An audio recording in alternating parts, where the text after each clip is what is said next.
Welcome back to Ludicrous Bakes. We're going to make some fudge. Put all the ingredients in a pan.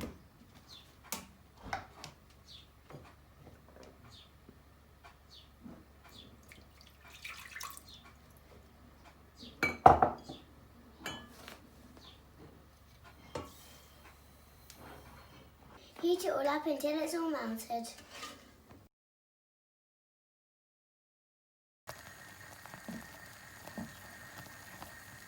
Boil for 20 minutes until it looks like this.